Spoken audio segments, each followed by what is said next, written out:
Bom dia, irmãos. Bom dia. O Senhor esteja nos dirigindo e nos abençoando, nos fortalecendo nesta manhã.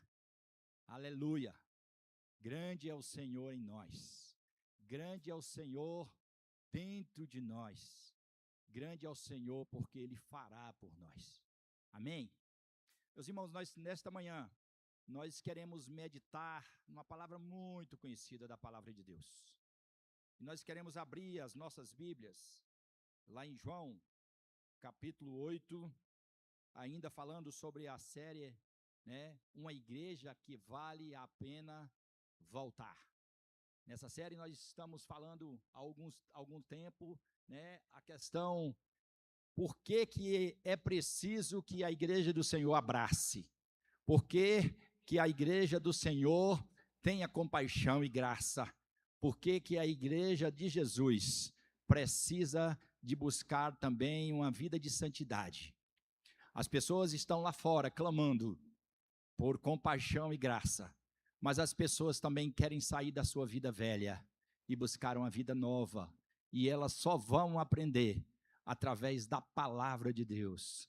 Elas só vão aprender conosco, para que possamos ter as duas coisas, compaixão e graça, e mostrar para ela e dizer: vamos comigo, vamos caminhar comigo, assim como Paulo falou, para a gente caminhar junto, para a glória de Deus, rumo à santidade, rumo à santificação, porque sem santificação ninguém verá o Senhor. Então vamos abrir nossas Bíblias, em João capítulo 8, versículos de 1 a 11, e eu gostaria que os irmãos colocassem na tela, se fosse possível.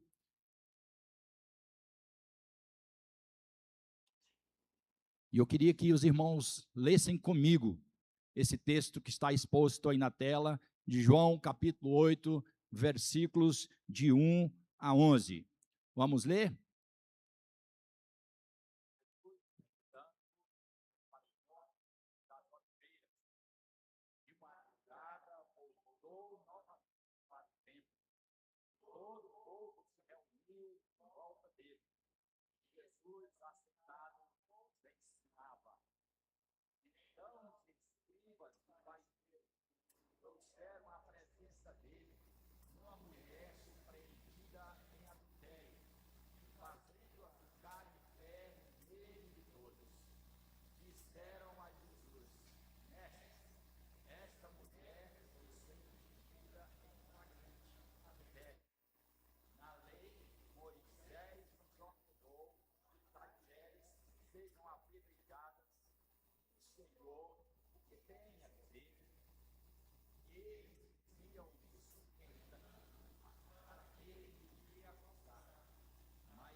Senhor Deus, nós louvamos o teu nome. Obrigado pela tua palavra que foi lida por todos aqui. Ó Deus, e que a tua palavra possa achar guaridas no nosso coração, haja transformação em nós, assim como diz a tua palavra, que ela não volta vazia. Ó Deus, que a tua palavra preencha as lacunas do nosso coração, da nossa alma, do nosso sentimento, das nossas mentes, para que possamos ser parecidos com o Senhor. Louvado seja o nome do Senhor. Antes de pregarmos, antes de começarmos a palavra, Tem alguns irmãos que foram ao circo agora, nesse momento, e falar de Jesus ali. E tem outros irmãos, como Marco Túlio, que nós enviamos também, que nesse momento, rumo ao Paraguai, naquele rio, para pregar o evangelho, através das suas mãos, mas através também da sua vida e da sua boca, na fala ali, como dentista naquele barco, né, fazendo a obra social. Nesse instante nós vamos orar por essas pessoas que estão lá agora, lá no circo. Alguns homens da nossa igreja estão lá, falando a palavra de Deus para aquele povo. E assim também Marco Túlio, que está ali também falando a respeito da palavra de Deus naquele rio. Senhor Deus, nós louvamos o teu nome, te rendemos graças e te pedimos uma bênção especial sobre a vida daqueles homens que estão ali no circo, para falar do teu amor àquele povo. Senhor, que haja transformação nos corações ali. Assim também nós te pedimos pela vida do Marco Túlio, da Nussi, que o Senhor os capacite, que o Senhor dê saúde a eles, para que possam fazer o trabalho do Senhor naquela missão. Louvado seja o nome do Senhor. E nesta manhã, ajuda-nos, Senhor, a completar a missão através da tua palavra em nossas vidas, em nome de Jesus. Amém. Queridos, mais do que nunca, a palavra de Deus, ela é verdadeira e ela transforma vidas, e não só no passado, mas também no presente, ela continua fazendo transformação. E nessa manhã, nós queremos meditar no seguinte tema: santidade e compaixão. Santidade e compaixão. O que tem a ver esse texto com santidade e compaixão? O texto começa afirmando, logo no versículo 1, afirmando que Jesus foi para o Monte das Oliveiras. E aí nós queremos falar um pouco sobre isso, porque o Monte das Oliveiras, ele encontra-se ali em Jerusalém, separado pelo Vale do Cedron, e também o monte chamado Monte do Templo, aonde está hoje o templo em Jerusalém. O Monte das Oliveiras, meus queridos, por haver muitas oliveiras, ele foi chamado assim por haver muitas oliveiras em toda a sua costa. E ainda, queridos, existe oliveiras ainda da época de Jesus naquele lugar. Monte das Oliveiras também, queridos, foi palco de orações, juntamente de Jesus com seus discípulos, palco dos seus sermões, palco das agonias e palcos também da traição. E o texto continua que ao amanhecer, Jesus apareceu novamente no templo, onde o povo reuniu ao seu redor e Jesus assentou-se para ensiná-los. Jesus, porém, ele passa ali, sai do Monte das Oliveiras, passa por aquele vale para chegar até o templo aonde Salomão tinha construído o templo ali. E Monte do Templo, meu filho, meus queridos, é o Monte do Templo, que este é o monte chamado Monte Moriá. Lembram do Monte Moriá? Aonde, Abraão foi oferecer seu filho Isaque a Deus. Nada acontece por acaso. O Monte do Templo hoje é aquele monte aonde Abraão foi depositar seu filho ali no altar, colocar seu filho no altar para ser imolado, e ali aparece um cordeiro naquele momento. E Jesus agora, como Cordeiro de Deus, que João Batista fala, eis o Cordeiro de Deus que tira o pecado do mundo. Jesus agora, como Cordeiro de Deus, estava ali no templo para pregar o evangelho. Oferecer seu filho Isaque a Deus, então, foi aquilo que Abraão fez naquele lugar.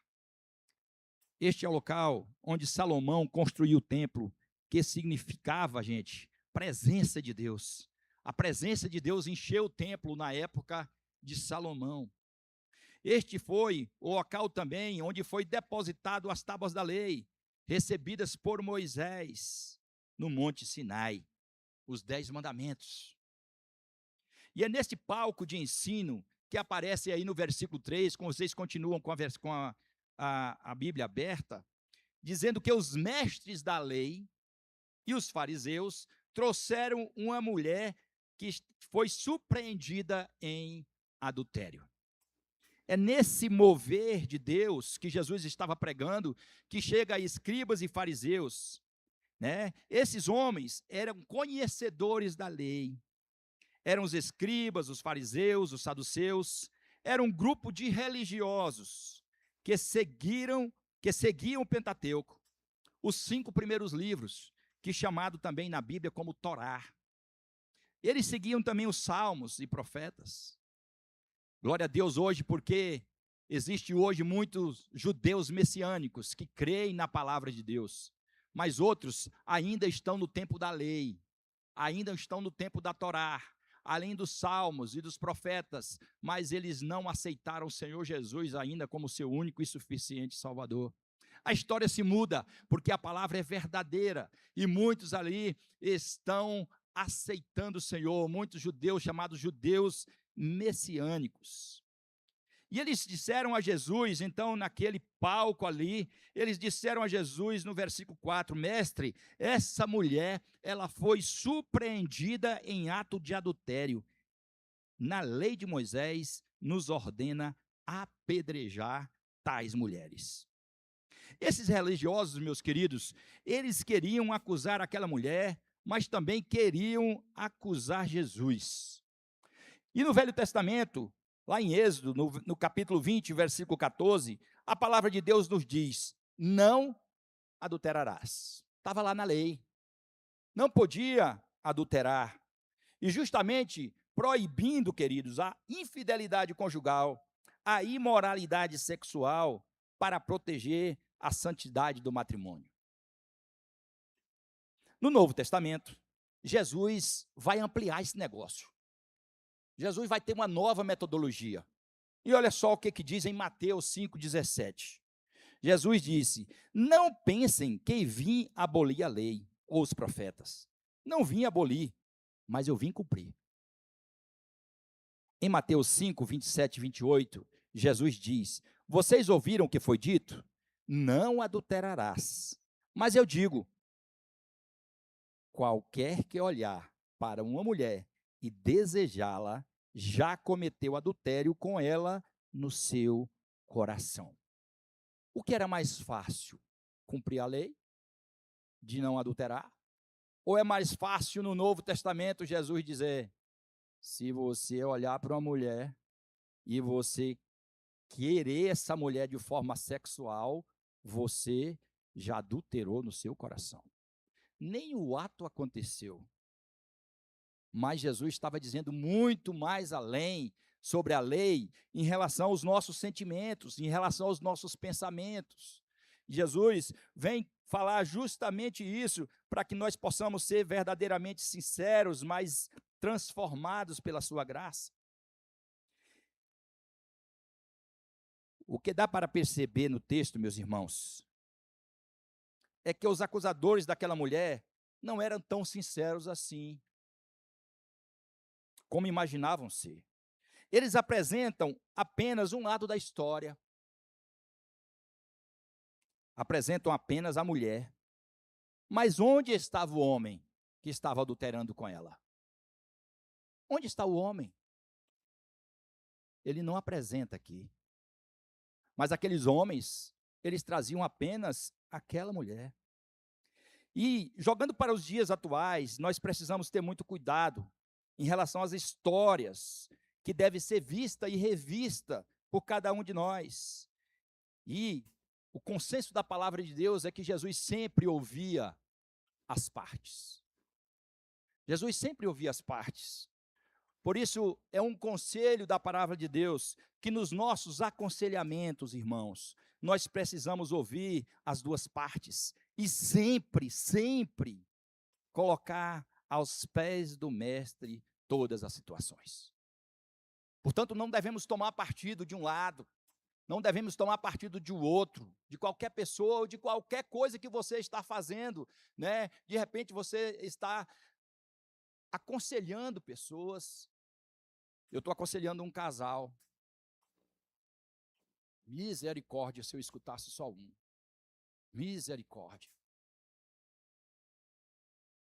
Semana atrasada eu encontrei com esse homem umas 4 ou 5 vezes. Semana passada encontrei com a mulher. E as coisas não são bem assim como o homem falou. Não são bem assim.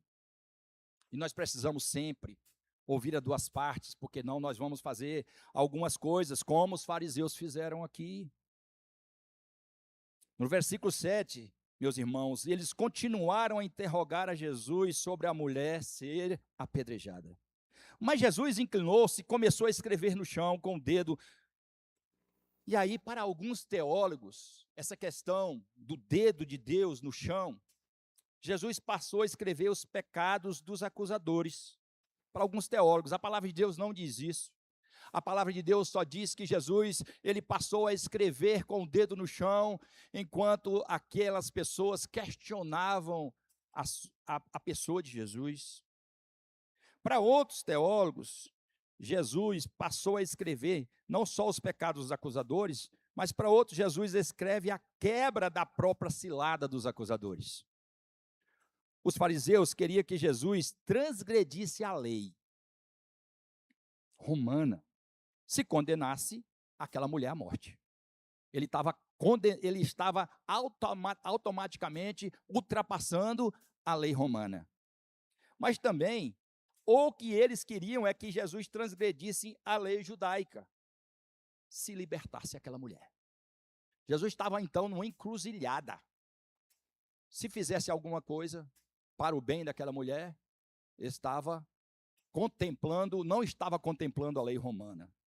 Se fizesse alguma coisa boa, né, em relação à lei judaica, ele estava transgredindo a lei.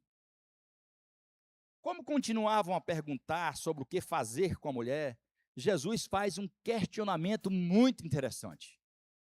Jesus diz no versículo 7, Jesus pergunta: se alguém de vocês estiver sem pecado, seja o primeiro a atirar a sua pedra. E no versículo 9, meus queridos, o texto diz: os que ouviram foram saindo um de cada vez e começando pelos mais velhos. E Jesus pergunta àquela mulher: onde estão eles? Ninguém te condenou? No versículo 11, a mulher responde: ninguém, Senhor, ninguém. E Jesus faz uma declaração: eu também não a condeno.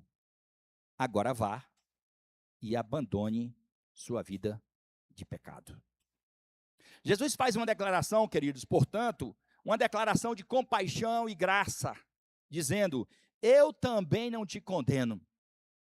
Mas Jesus faz também uma declaração de santidade: agora vá e abandone a sua vida de pecado. Meus irmãos, santidade e compaixão estava no coração de Jesus. Nós acabamos de cantar: desde o dia em que aceitei Jesus, um mundo novo se abriu para mim. Não podia imaginar que Jesus fosse assim. Tantos sonhos nada valem mais. Os meus pecados eu deixei para trás. Quero andar nos teus caminhos, Senhor. Neste mundo revelar teu amor. Cantem comigo. Como a chuva cai do céu, dando a vida onde cair. Quero ser um mensageiro a te servir. Há tantas vidas a salvar. Se não for por mim, por quem será? Eis-me aqui, Senhor. Eis-me aqui, Senhor Jesus. Santidade, meus irmãos, significa, portanto, separação para um propósito. Nós estamos estudando uma vida com propósito. Qual é o seu propósito de vida? Por que Jesus te fez? Porque Jesus te formou. Qual a intenção de Deus formar a tua pessoa? Significa, meus irmãos, consagração a Deus, pureza moral, afastando-se do pecado. Santidade, portanto, os irmãos, é um atributo de Deus, mas é um chamado contínuo para o cristão viver de forma ética, pura e parecida com Cristo. Nós vamos agora caminhar para o Velho Testamento, que talvez assim, a lei vai dizer isso, a lei é muito dura. Mas olha o que diz Levítico, capítulo 11, versículo 44 e 45. Eu sou o Senhor vosso Deus, consagrai-vos e sede santos, porque eu sou santo. Eu sou o Senhor que vos fiz subir da terra do Egito para ser o vosso Deus. Portanto, sede santos, porque eu sou santo. Irmão, só existe isso no velho. Bora caminhar para o novo.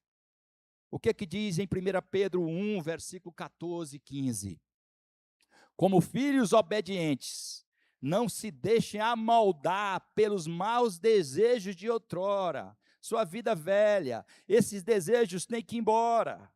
Não se deixem amoldar pelos maus desejos de outrora, quando viviam na ignorância. Mas assim como é santo aquele que os chamou, sejam santos vocês também em tudo o que fizerem, pois está escrito, sejam santos, porque eu sou santo. Em Hebreus, meus queridos, capítulo 12, versículo 14, também no Novo Testamento, a palavra de Deus nos diz, seguir a paz com todos, e a santificação, porque sem a santificação ninguém verá o Senhor. Mas esse Jesus, queridos, maravilhoso, não é apenas o Deus da santidade, mas Ele é o Deus também da compaixão e da graça. Ele é o Deus da compaixão, Ele é o Deus da graça. É um atributo também de Deus, mas é um mandamento prático para que os crentes, envolvendo não apenas sentir a dor do outro, mas também envolvendo para agir, para aliviar a dor do outro. Colossenses 3, versículo 12, nos diz, portanto, como eleitos de Deus, santos e amados, revestivos de compaixão, de benignidade, de humildade, de mansidão e também de longanimidade. Caminhando para o fim desta palavra, meus irmãos, os textos nos traz algumas aplicações. Em relação aos escribas e fariseus, nós somos religiosos ou somos transformados pela graça? O pecado dos fariseus e dos escribas e dos saduceus, ele escravizava a mente, mas escravizava também o coração.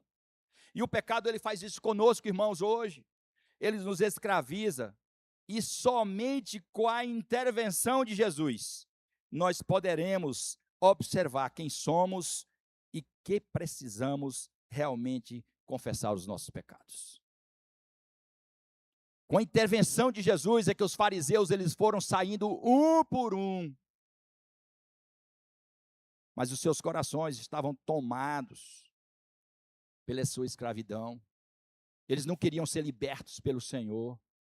Até onde chega Jesus e a verdade chega, é por isso que Jesus vai dizer que é a luz do mundo, que quando ele chega à luz, as trevas se dissipam.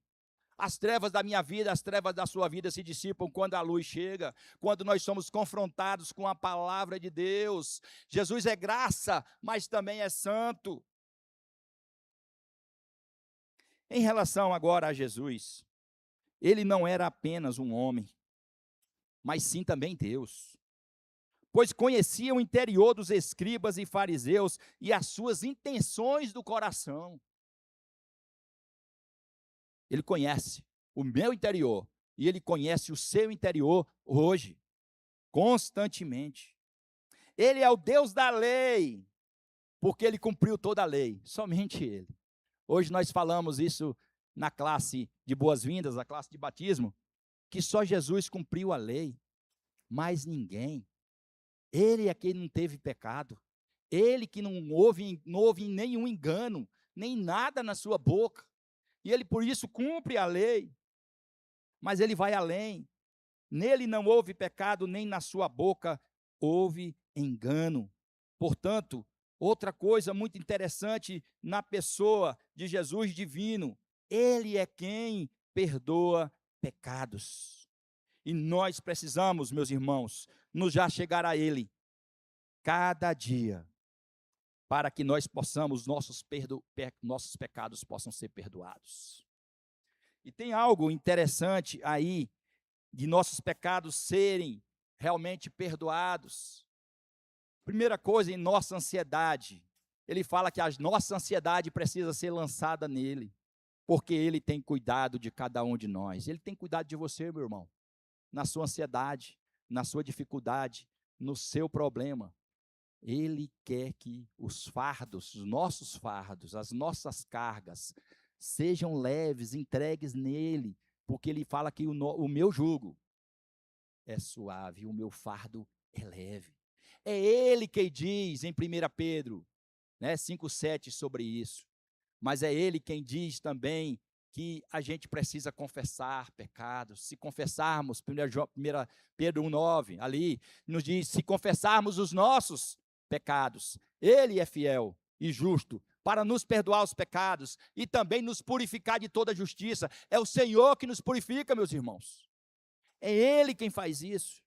Essa é a relação do Jesus, não a relação de só um Jesus, um Deus que realmente era homem, mas também um Deus divino que estava pronto a perdoar. Mas em relação à mulher, o que nós podemos aprender nesta manhã? Em relação à mulher, queridos, ela não precisava ser exposta no meio do grupo, como foi feito. Aquela mulher foi exposta, tanto ela já estava exposta com homens, mas também ela foi exposta pelos aqueles religiosos e trazer ela no meio aonde Jesus estava. Mas ela precisava de compaixão. Ela precisava da graça de Jesus. E olha só, ao receber de Jesus compaixão e graça, ela também, naquele momento, ela aprende a viver uma vida de santidade. Porque a palavra que Jesus diz para ela é: deixe os seus pecados. Mulher, os seus pecados, eu também não te condeno. Mas uma coisa eu te digo também: deixe sua vida anterior. Viva comigo. Vem para mim. Ande comigo. Porque aquele que está em Cristo, completem comigo, irmãos. Porque aquele que está em Cristo, as coisas velhas, e eis que tudo, uma igreja que vale a pena participar, uma igreja que vale a pena voltar, é uma igreja que abraça, é uma igreja que acolhe, é uma igreja que chora junto, como estivemos chorando há poucos dias aqui. É uma igreja que acolhe, é uma igreja que abraça, é uma igreja que escuta os pecados, mas é uma igreja também que ensina a caminhar em santidade. Sabe por quê, irmãos? Se formos só abraçar as pessoas, e elas precisam de ser abraçadas, porque essa é a igreja que eu quero participar, essa é a igreja que eu quero voltar, é uma igreja que abraça, é uma igreja que acolhe, é uma igreja que chora junto, é uma igreja que diz: meu irmão, estou aqui. Mas é uma igreja também que, se não mostrar a diferença, as pessoas vão dizer: aquela igreja não tem nem conteúdo teológico. Eles não sabem o que nem é a Bíblia. Eu entrei, eles me acolheram muito bem, mas eles não me falaram nada daquilo que Jesus quer para a minha vida. O que Jesus quer para a sua vida hoje, pela manhã? Jesus não quer apenas que vivamos do jeito que a gente entrou, mas Jesus quer que a gente volte daqui hoje, santificados pela palavra, com o nosso coração aberto para abraçar, com o nosso coração aberto para chorar junto, com o nosso coração aberto para dizer: meu irmão, vem cá. Com o nosso coração para dizer para o irmão: você caiu, mas eu quero te levantar.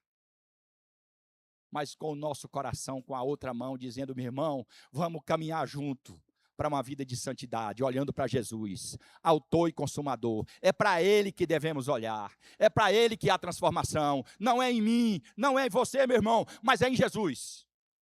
É em Jesus. A igreja de Jesus, mais do que nunca, e nós estamos falando isso no meio batista, meu povo. Não tenho vergonha de dizer, assim como Jesus também não teve dificuldade de falar dos pecados e expor na sua palavra. A igreja de Jesus, muitas igrejas, vivem na supergraça. E o que é a supergraça? É a comunhão. Maravilha. É o acolhimento. Ótimo. Mas você pode fazer tudo o que você der na telha, porque Jesus vai te perdoar. Sua vida não precisa ser mudada. A supergraça que estão se pregando nas igrejas hoje é essa. Que Deus tenha misericórdia de nós. Que Deus tenha misericórdia dos nossos pensamentos, das nossas atrações. Para que a gente possa viver uma vida, sim, de acolhimento, uma vida de abraço, uma vida de salvação para muitas pessoas que estão perdidas, uma vida de ir atrás, uma vida de consolo, uma vida de não conformar com esse mundo, mas uma vida de transformação, e dizer assim: meus irmãos, vamos caminhar junto, porque Paulo falou justamente isso. Eu estou seguindo a Jesus, vem comigo e me segue. Que o Senhor abençoe sua vida, que o Senhor fortaleça a sua vida mais e mais, e que nesta manhã, que a gente possa sair, vale a pena, uma igreja que vale a pena voltar. Por quê? Porque eu abraço, mas eu caminho junto em santidade com essa pessoa, mostrando justamente aquilo que a palavra de Deus diz. Meus irmãos, não precisa dizer: meu irmão, deixe de fumar, meu irmão, deixe de falar isso, meu irmão, deixe de falar isso. Ele vai ver na sua vida o que você vive. Ele vai ver na sua vida o que você vive. As pessoas estão sedentas, meus irmãos, mas eles querem ver em nós carta viva. Eles querem ver em nós pedra viva. Assim que Paulo falou: vós sois cartas vivas. Por quê? Porque você está passando na Presidente Vargas e todo mundo te lê. Todo mundo te lê, meu irmão, aonde você trabalha. Todo mundo te lê a sua fala com seus funcionários. Todo mundo te lê aquilo que você vê e aquilo que você faz. Todo mundo te vê. Jesus muito mais. Porque Jesus sabia as intenções dos corações dos fariseus, dos escribas. Jesus sabia o coração deles. Por isso que Jesus é Deus. Ele é onisciente, Ele cuida. Mas Jesus nunca foi essa pessoa para dizer assim: eu quero te abraçar. E Jesus abraçava. Jesus passou em todos os lugares por causa de uma pessoa. Em muitos lugares. Foi assim que ele foi com a mulher samaritana, que tinha vários maridos. E ele falou assim: vem cá, eu quero te dar uma água que você vai beber e nunca mais você vai ter sede. Foi assim com a mulher adúltera também, que ele diz assim: eu não te condeno. Vai e não faça mais o que você está fazendo. Que a gente possa sair daqui hoje pensando justamente nisso. Eu quero abraçar. Tem tanta gente chegando na nossa igreja. É muita gente, meus irmãos. Fica ali fora, um pouquinho, que você vai ver quantas pessoas estão chegando na nossa igreja. E você faz parte disso, para ensinar essas pessoas. Jesus está convocando você, eu e você. Não só os pastores, não só os líderes de pequeno grupo, mas é você mesmo. Jesus está convidando você para esta manhã, nesta casa, neste lugar, para ser uma fonte de ensino para outras pessoas que estão sedentas da palavra de Deus, para ouvir a voz do Senhor, para andar com você, para andar uma vida digna e fidedigna dele. Isso que o Senhor quer de mim. É isso que você quer. O Senhor quer de você. Abaixe sua cabeça. Coloque isso na sua mente. Senhor, essa é a igreja que eu quero participar mesmo. É uma igreja que tem comunhão. Uma igreja que abraça. Uma igreja que chora junto. Uma igreja que consola, como o teu Espírito Santo faz. Uma igreja que conforta as pessoas. Uma igreja que leva uma cesta. Uma igreja, somente essa. Mas uma igreja também que vai abraçar esses irmãos e vai dizer: vão embora andar comigo, porque eu conheço um Jesus maravilhoso que transformou a minha vida, transformou a sua vida, e Ele quer fazer diferença na sua vida também. Que o Senhor te abençoe, fortaleça a sua vida mais e mais, e que assim possamos seguir em unidade para a glória de Deus. Amém? Amém. Vamos ficar de pé, irmãos. Vamos fazer essa oração cantando.